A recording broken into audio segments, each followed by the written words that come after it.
मैं United states of America के आज सिएटल एयरपोर्ट पे हूँ और यहाँ से लाइव आने का एक मकसद है कि पिछले 3 महीने पहले यूएसए में एक कानून बना कि जिसने डिस्क्रिमिनेशन के लिस्ट में कास्ट को ऐड किया। और वो यूएसए का सिएटल ये पहला शहर है जो दुनिया में जाति को जिसने रिकॉग्नाइज किया जो भेदभाव का कारण है।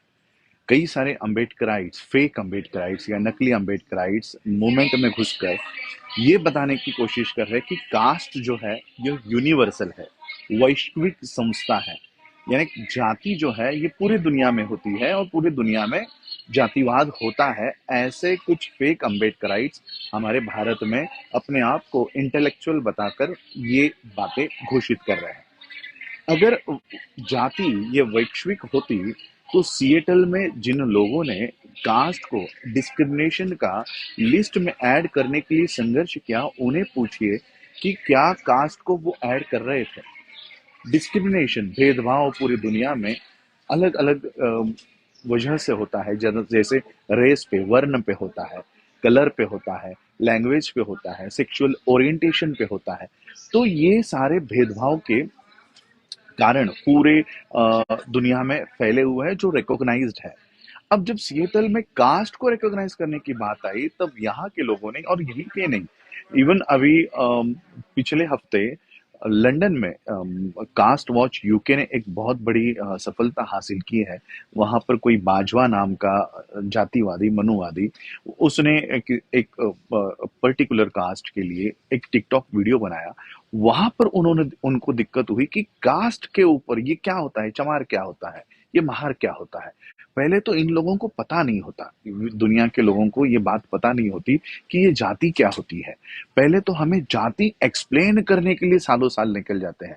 तो सोचिए, जो लोग ये क्लेम करते हैं कि कास्ट यूनिवर्सल है, जाति वैश्विक है, तो विश्व में जाति तो किसी को पता नहीं होती कि जाति क्या होती है। तो इसी तरह से सिएटल में जब ये कानून बनने जा रहा था तो यहाँ के हिंदुओं ने इसका विरोध किया। बाबा साहब अम्बेडकर जी ने कास्ट इज इन इंडिया में इस जो उनका ऐसे है उनमें बाबा साहब ने लिखा, if Hindus migrate to world that caste will be world problem. और यही प्रॉब्लम्स अब यूएसए में, लंदन में, यूके में, ऑस्ट्रेलिया में, अलग अलग देशों में दिखाई दे रही है। क्योंकि हिंदू जो भारत छोड़कर अन्य देशों में स्थलांतरित हो रहे हैं वो अपने साथ जाति को भी लेकर जाते हैं। और वहां यहाँ अलग अलग देशों में बसकर वो भारत से आए हुए लोगों की जातियां ढूंढते हैं और उनके साथ गैर बराबरी का व्यवहार करते हैं। इसी तरह से यूनाइटेड स्टेट्स ऑफ अमेरिका में भी हो रहा था। और सिएटल वो दुनिया का सबसे पहला शहर बना जिन्होंने कास्ट को उस डिस्क्रिमिनेशन के लिस्ट में ऐड करने की सफलता हासिल की। मैं सिएटल के सभी अम्बेडकरवादियों से और सभी मानवतावादियों को मैं धन्यवाद करता हूं कि आज मैं सिएटल की धरती पर हूं। और यहाँ पर क्योंकि मैं एयरपोर्ट में हूं, मैं बाहर नहीं जा सकता। यहाँ से मुझे वैंकूवर कनाडा जाना है। और मैंने सोचा कि कम से कम आज उनसे इतना नजदीक हूं तो उनको और आपको भी मैं ये बधाई दूं और आपको ये बताऊं कि विश्व में कास्ट को लेकर अब एक बहुत बड़ा पहल शुरू हो चुका है। सिएटल वो पहला शहर बना है जिसने कास्ट डिस्क्रिमिनेशन, यानी discrimination on the basis of caste. पहले तो discrimination on the basis of race हुआ करता था जो अप्रूव था, मान्य था कि रेस के ऊपर डिस्क्रिमिनेशन हो सकता है, सेक्स के ऊपर डिस्क्रिमिनेशन हो सकता है, मेल फीमेल।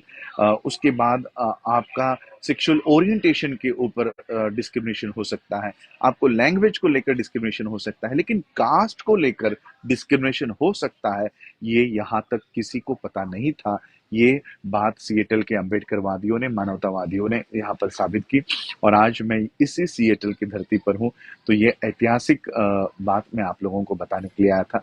यहाँ से मैं वैंकूवर जाऊंगा। वैंकूवर में एक हफ्ते doctor B R Ambedkar symposium का वहाँ पर आयोजन किया गया है और पूरे विश्व से अम्बेडकराइट्स वहाँ पर पहुँच रहे हैं। कई लोग तो पहुँच चुके हैं और यूनिवर्सिटी ऑफ ब्रिटिश कोलंबिया वहाँ पर ये सारा संगोष्ठी, विचार मंथन वहाँ होने जा रहा है। मैं भी कुछ घंटों में वैंकूवर पहुंच जाऊंगा और अगर मुझे वाईफाई उपलब्ध हुआ तो मैं इस कॉन्फ्रेंस को भी आप लोगों के सामने रखूंगा। जय भीम, नमो बुद्धाय।